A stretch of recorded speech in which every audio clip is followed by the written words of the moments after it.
अस्सलाम वालेकुम नाजरीन, मैं आपका होस्ट मोहम्मद फ़हीम और आप देख रहे हैं उर्दू टॉक टीवी। जैसा कि आप जानते हैं रमज़ान मुबारक का दूसरा अशरा ख़त्म होने के है। पिछले रमज़ान की तरह इस रमज़ान भी हम जो हमारा रमज़ान पैकेज है वो हम मुस्तहिक लोगों तक पहुंचा रहे हैं डोर टू डोर। आज हमारे घर एक लेडी आई हैं, उनसे बात करते हैं। उनके हस्बैंड की कैंसर की वजह से मौत हो गई। उनसे बात करते हैं, उनके घर के हालात जानते हैं। अस्सलाम वालेकुम जी। वालेकुम सलाम। की हाल है तो सना ते रोज़े कैजे वेने पर बस ठीक हो रहे हैं, गुजर रहे हैं। तुसें दस्सा है कि तुसें हस्बैंड की डेथ हो गई है तो उन्हें इलाज कराने रहे तो वहाँ कितने अरसे बाद पता चला कि उन्हें कैंसर है? उन्होंने असन बहुत टाइम बाद पता चला ने कैंसर है। आखिरी स्टेज पे है, 1 महीने ने अंदर अंदर।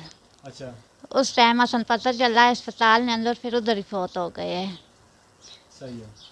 फिर ते कैंसर किस चीज़ ना कैंसर है? जिगर ना, जिगर ना कैंसर। जी जिगर ना यानी। ते उस तो बाद कितना अरसा हो गया तुसें हस्बैंड ना डेथ होने? 4 साल। 4 साल हो गए। ते हुन कारण अखराजात वगैरह किस तरह पूरे करने हो, किस तरह करने हो, कोई काम वगैरह करने हो? सिलाई कर रही हैं कार। अच्छा बाकी देवर उन्होंने चलाने करे ना, अच्छा, उन्हें को रहनी पियाँ। सही है। ते उन ख्याल वगैरह करने ते सस वगैरह है ने? नहीं, कोई भी नहीं, कोई भी नहीं। सिर्फ देवर वगैरह ने उन ख्याल रखने ने ते देव। अम्मी अब्बू फौत हो गए हैं अच्छा और सस से भी फौत हो गए हैं। अच्छा, ये तो सन बेटी है? ये पांजी मेरी बेटी बड़ी है इससे अच्छा, 10 साल ने, ये बेटा 14 साल ना।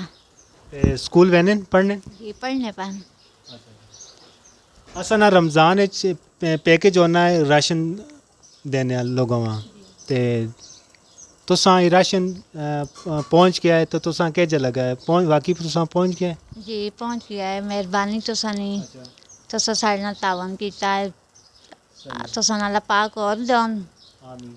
गरीबा नल कर सोते। बस मैं यही तो सना तो मेहरबानी तो सनी ऐसा ना इतना भी करने ना।